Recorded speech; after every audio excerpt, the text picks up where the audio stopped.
Hello guys, welcome back again your unlock station unlock economics.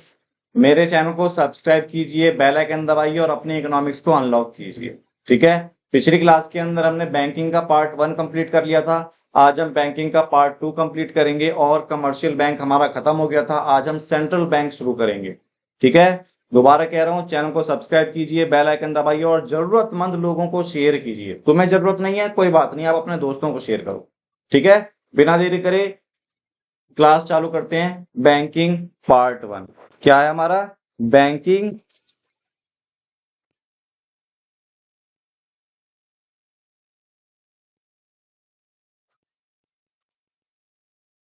Part 2।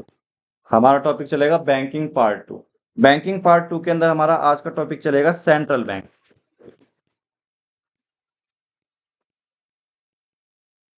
Central bank मतलब केंद्रीय bank.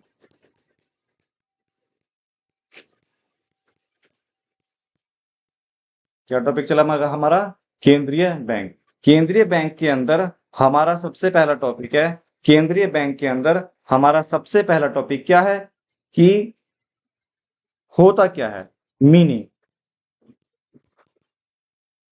ये केंद्रीय bank, central bank होते क्या है? ये हमारे देश का, इंडिया का एपेक्स बैंक है। ये हमारे देश का लार्जेस्ट बैंक है। ठीक है। इसे हम आरबीआई भी बोलते हैं, मतलब देश का सर्वोच्च बैंक।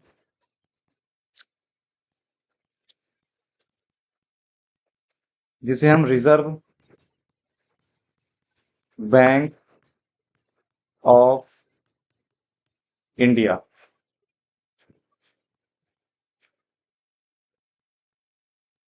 ठीक है। RBI reserve bank of India. इसकी इस्टेब्लिशमेंट कब हुई? आरबीआई इस्टेब्लिश हुआ 1 अप्रैल 1935 को। आरबीआई इस्टेब्लिश हुआ 1 अप्रैल 1935 को। ठीक है। और हमारे इसके अंदर कमर्शियल बैंक के अंदर हमारा डेफिनेशन भी था, लेकिन सेंट्रल बैंक के अंदर हमारा डेफिनेशन नहीं है।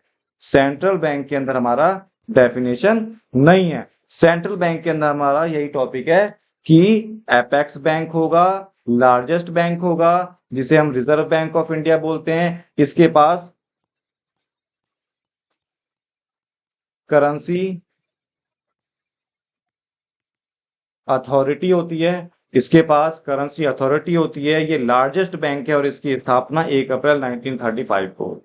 और इसके अंदर रिजर्व बैंक की डेफिनेशन में हमारे पास कुछ है नहीं। ठीक है। चलिए हम चालू करते हैं आगे। इसके आते हैं फंक्शन, और ये मोस्ट इंपोर्टेंट टॉपिक है। मैंने पहले भी हर बार हर वीडियो के अंदर कह रहा हूं, जो टॉपिक बताऊंगा पेपर में आएगा, पत्थर की लकीर है, 100%, 100% वो टॉपिक पेपर के अंदर आएगा। गारंटी है, ये वादा है दीपक सर का, ये वादा है अनलॉक इकोनॉमिक्स का। 100%। अगर ना आए तो आप मेरे चैनल को अनसब्सक्राइब करके जा सकते हैं, पेपर में ना आए तो। लेकिन पेपर में आएगा। पेपर तक मेरे चैनल से बने रहें, भरोसा रखें। ठीक है। मोस्ट इंपोर्टेंट टॉपिक है क्या? Function of central bank. सबसे पहला टॉपिक,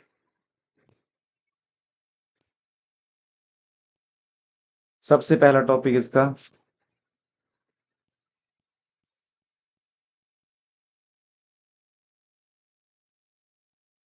करेंसी अथॉरिटी। ठीक है। करेंसी अथॉरिटी, इसे क्या बोलेंगे? नोट छापने का अधिकार।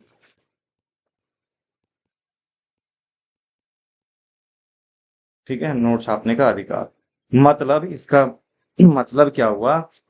आरबीआई के पास ना पावर है, आरबीआई के पास पावर है।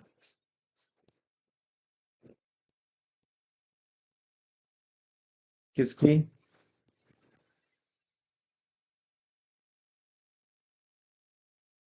नोट।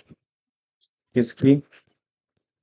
नोट छापने की शक्ति।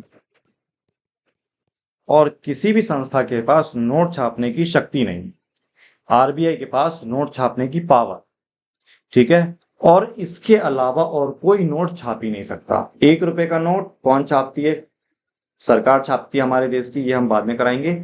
लेकिन हमारे पास, देश के पास जो आरबीआई है उसके पास पावर होती है नोट छाप। ठीक है। दूसरा टॉपिक इसका, अब ये नोट कैसे छापती है ये भी देख लो। 1 रुपए को छोड़कर all currency, all note issued by RBI. 1 रुपए के नोट को छोड़कर बाकी जितने भी नोट हैं सारे के सारे आरबीआई छापती है। कैसे छापती है? ये गवर्नमेंट के कहने पर,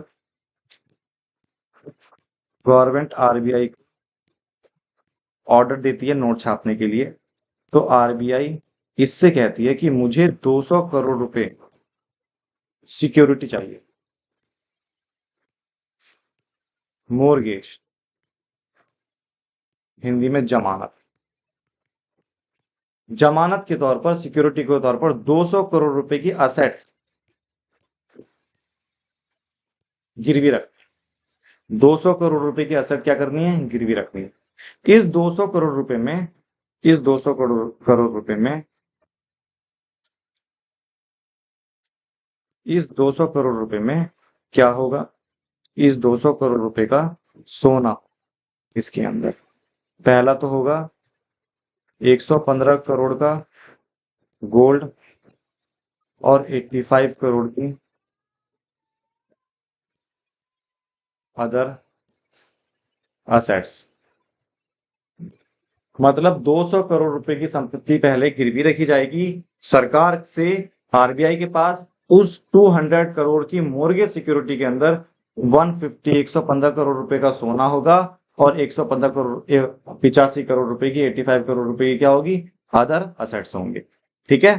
तो गवर्नमेंट आरबीआई को कहेगी नोट छापने के लिए, गवर्नमेंट आरबीआई को कहेगी नोट छापने के लिए ये 1 रुपए को छोड़कर ऑल नोट छापेगा, लेकिन ये पहले इससे अपने पास 200 करोड़ रुपए गिरवी रखवाएगा। इससे अपने पास 200 करोड़ रुपए की संपत्ति मोर्गेज गिरवी रखवाएगा, उसके बाद ही नोट छापेगा। ठीक है। अब हमारा दूसरा point, bankers, bank and supervision role.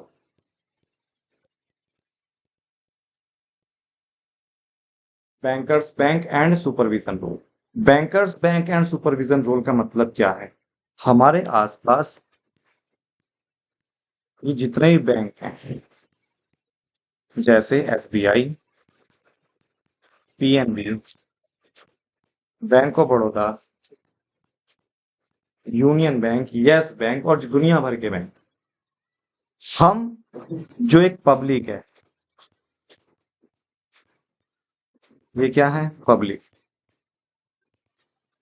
Public अपना पैसा डिपॉजिट कराते हैं बैंक, पब्लिक अपना पैसा डिपॉजिट कराते हैं बैंक, और बैंक अपना पैसा डिपॉजिट कराती है आरबीआई, डिपॉजिट मतलब जमा करते हैं। हम बैंकों में पैसा जमा कराते हैं और बैंक वाले अपना पैसा आरबीआई के पास जमा कराते हैं। तो हमारा बैंक कौन हुआ? SBI, commercial bank. बैंकों का बैंक कौन हुआ? आरबीआई। ये है बैंकर्स बैंक, बैंकर्स बैंक। ठीक है। अब इसके आगे आता है सुपरविजन रोल।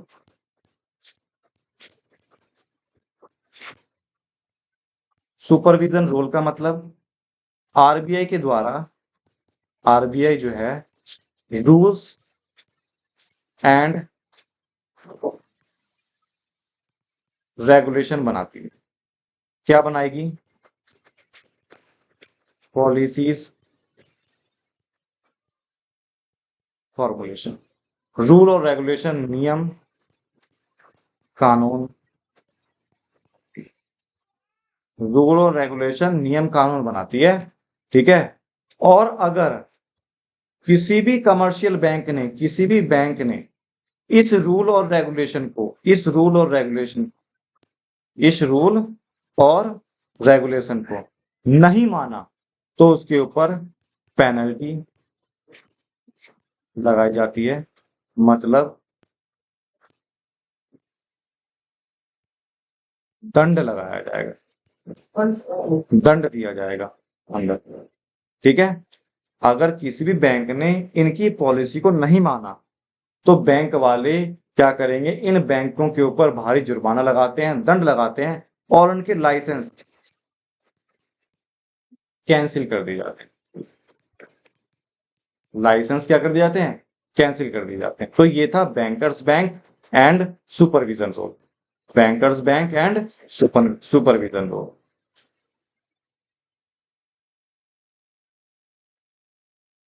ठीक है।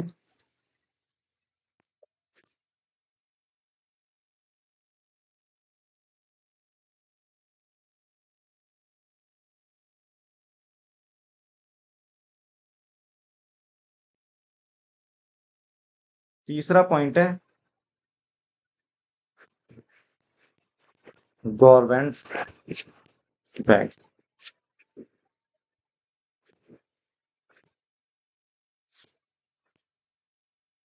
तीसरा पॉइंट है आपका बैंकर्स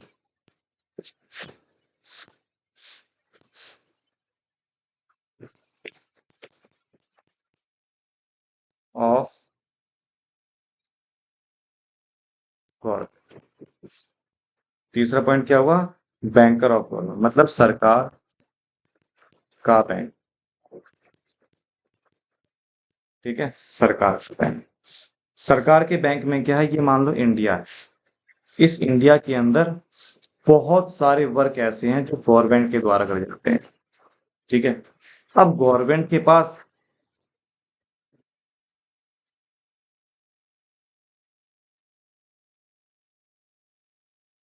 रिसिप्ट्स भी आती है और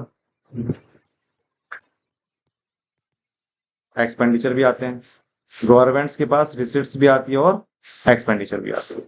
अब जो रिसिप्ट्स और एक्सपेंडिचर आते हैं गवर्नमेंट के पास, ये रिसिप्ट्स और एक्सपेंडिचर, अब ये थोड़ी ना मोदी की सरकार जाएगी, मोदी जी जाएंगे लाइन में लग के पैसे जमा कराएंगे, ऐसा नहीं होता। गवर्नमेंट के बिहाफ पर आरबीआई सारे ट्रांजैक्शन कर देती है। Behalf of government, behalf of government, all transaction by bank. Government के बिहाफ पर जितने भी ट्रांजैक्शन हैं, सारे के सारे ट्रांजैक्शन आरबीआई के द्वारा करते जाते हैं, ठीक है। ये तो था बैंकर्स बैंक। अगला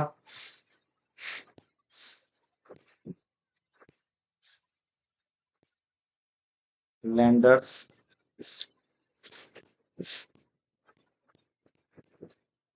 of last resort, lender of last resort.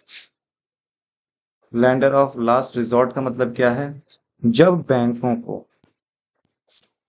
कौन से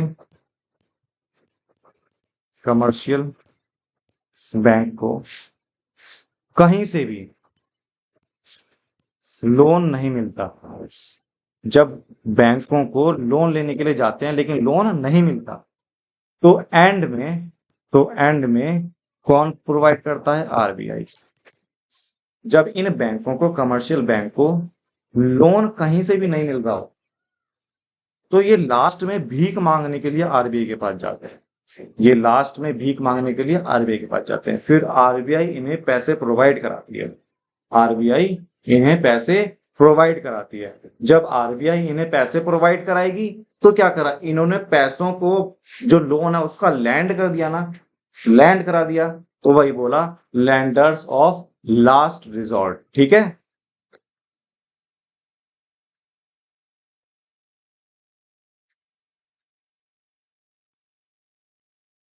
हमारा फिफ्थ पॉइंट चलेगा।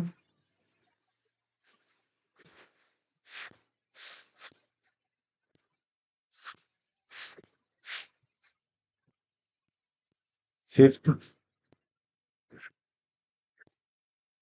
फिफ्थ के अंदर है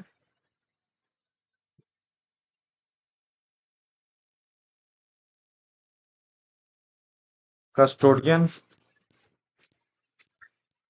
ऑफ फॉरेन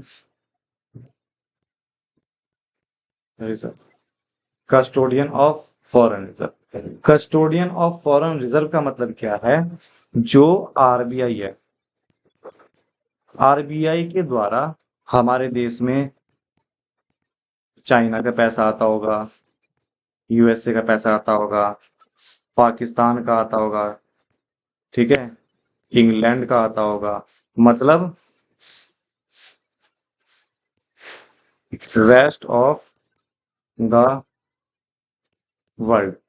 जितनी भी देश की करेंसी है, जितनी भी देश की करेंसी है, उन सब देश की करेंसी को, जितनी भी देश की करेंसी है, उन सब देश की करेंसी को रिजर्व करने का काम कौन करता है? रिजर्व करने का काम कौन करता है? आरबीआई। जितनी भी देश की करेंसी है, उन सब देश की करेंसी को रिजर्व करने का काम कौन करता है? आरबीआई। तो इसीलिए बोला कि कस्टोडियन ऑफ फॉरेन रिजर्व मतलब विदेशी विनिमय का अभिरक्षक, विदेशी विनिमय का अभिरक्षक। जितनी भी देश की करेंसी है, उन सब देश की करेंसी को रिजर्व करने का काम कौन करता है? आरबीआई। ठीक है,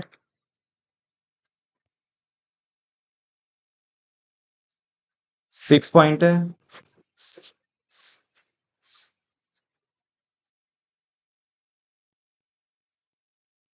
क्रेडिट कंट्रोल। क्रेडिट कंट्रोल ये जो commercial bank, commercial bank loan देने का काम करते हैं, मतलब वाणिज्य बैंक लोन देने का काम करते हैं। अगर मान लो वाणिज्य बैंकों के ऊपर लगाम ना लगाई जाए तो ये तो लोन देते ही रहेंगे, लोन देते ही रहेंगे। इकोनॉमी के अंदर, अर्थव्यवस्था के अंदर पैसों की मात्रा, मनी की फ्लो बहुत ज्यादा हो जाएगा। जब मनी का फ्लो बहुत ज्यादा हो जाएगा तो महंगाई आ सकती है। और अगर मान लो कि ये लोन नहीं दे रहे तो मनी का फ्लो कम होगा, तो लोगों के पास पैसा नहीं होगा, मंदी कंट्रोल होती है। तो क्रेडिट कंट्रोल के अंदर जो कमर्शियल बैंक के द्वारा जो लोन दिया जाता है, इस लोन पर कंट्रोल करा जाता है, मतलब मनी की सप्लाई पर, इसके ऊपर कंट्रोल करा जाएगा। ठीक है, मनी की सप्लाई पर कंट्रोल करा जाता है। और ये जो मनी की सप्लाई पर जो कंट्रोल करा जाता है, इसे ही बोलते हैं क्रेडिट कंट्रोल। क्रेडिट मतलब उधारी को कंट्रोल करा गया, लोन को कंट्रोल करा गया। किसके द्वारा कंट्रोल करा जाता है? आरबीआई के द्वारा बहुत सारे नियम, कानून, रेगुलेशन, पॉलिसी, रेशियो बनाए जाते हैं। इसके दो रेशियो हैं, एक क्वालिटेटिव और एक क्वांटिटेटिव, मतलब गुणात्मक और मात्रात्मक। ठीक है, गुणात्मक और मात्रात्मक। और गुणात्मक, मात्रात्मक, क्वालिटेटिव और क्वांटिटेटिव जो क्रेडिट कंट्रोल का पार्ट है, ये हम पार्ट करेंगे नेक्स्ट पार्ट के अंदर। इसीलिए इस चैनल पर बने रहें, ज्यादा से ज्यादा लाइक करें, सब्सक्राइब करें। कोई भी टॉपिक अगर समझ में ना आया हो, आप लोग मेरे को कमेंट कर सकते हैं। कोई भी टॉपिक मेरे को समझ में ना आया हो, आपको समझ में ना आया हो, आप लोग मेरे को कमेंट कर सकते हैं। ठीक है, मेरा फोन नंबर मिलेगा आपको, उस फोन नंबर पे आप मेरे से पूछ सकते हैं। हमने करा बैंक क्या होता है, कौन सा कमर्शियल बैंक हमने पहले कर लिया था, सेंट्रल बैंक क्या है, सेंट्रल बैंक के बाद हमने फंक्शन करे, क्रेडिट कंट्रोल, पैसे छापने की प्रक्रिया, ठीक है, ये बोलते हैं। दूसरा है बैंकर्स बैंक, तीसरा है सुपरविजन रोल, फिर उसके बाद banker of government, banks of government जिसे बोलते हैं, या गवर्नमेंट बैंक बोल सकते हैं, किताब के अनुसार होता है, बुक के अनुसार है सबके। लैंडर्स ऑफ लास्ट रिजॉर्ट है, ठीक है। फिर उसके बाद आता है कस्टोडियन ऑफ फॉरेन रिजर्व या कस्टोडियन ऑफ फॉरेन एक्सचेंज, ये हो सकता है। ठीक है, और लास्ट में है क्रेडिट कंट्रोल। सारे टॉपिक आपको कराए जाएंगे। ये टॉपिक बहुत ज्यादा इंपॉर्टेंट है और इसमें सबसे ज्यादा इंपॉर्टेंट ये है पेपर के अंदर ये 100% देखने को मिलेगा, गारंटी के साथ देखने को मिलेगा। लिख कर ले, गारंटी के साथ देखने को मिलेगा। नहीं हो आप मेरे चैनल को अनसब्सक्राइब करके चले जा, अगर ना मिले तो। ठीक है, ज्यादा से ज्यादा चैनल को सब्सक्राइब करें, लाइक करो और बेल आइकन दबाए, अपना प्यार मुझसे बनाए रखें। थैंक यू गाइस, नमस्ते।